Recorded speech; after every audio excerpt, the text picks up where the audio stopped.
on passe à un deuxième exercice, donner la solution optimale du programme linéaire suivant. On a un max de z est égal à 3x1 plus 2x2, mais cette fois-ci, on introduit une variante moins.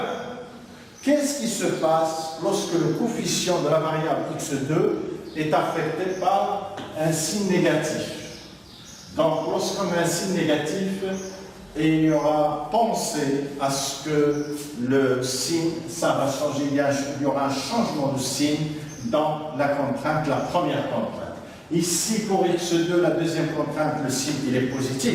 Donc, le signe de supérieur ou égal va rester. Bien. Donc,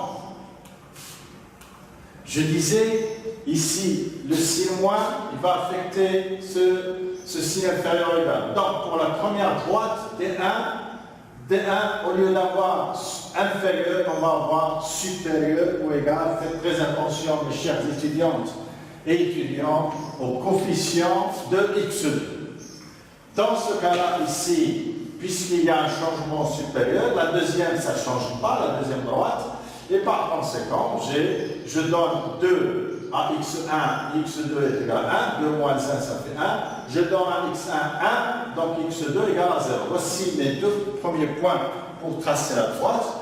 D1, pour tracer la droite, D2, je donne ici 0 pour x1, donc x2 est égal à 3, 0, 3. Je donne à x1 3, donc moins 3 plus 3, donc ça donne 0, donc ça fait 0, 3, 3, 0.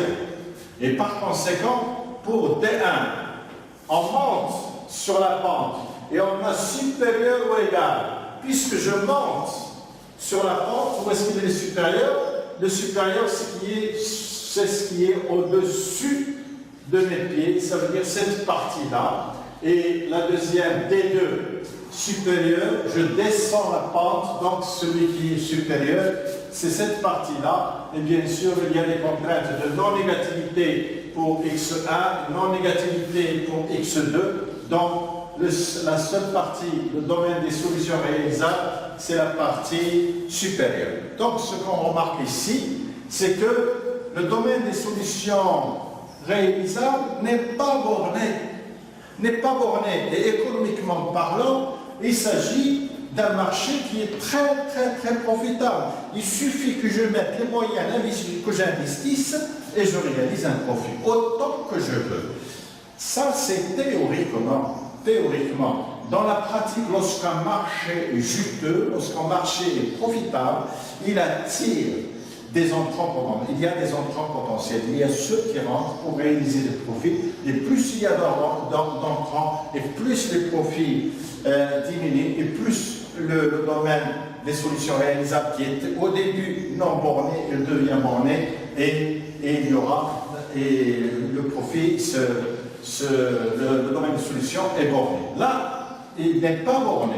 Et par conséquent, il nous apparaît clairement à partir du graphique, aussi loin que l'on pousse l'hyperplan Z, qui est la fonction objective, aussi loin que possible, on peut toujours réaliser des profits supérieurs. Il suffit que j'ai les moyens pour investir.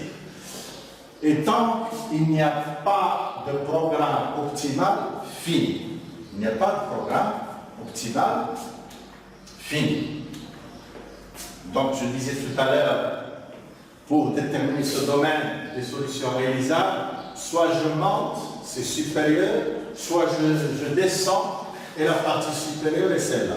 Et supérieur égal pour x1, et supérieur égal pour x2, donc le domaine se limite à ce stade.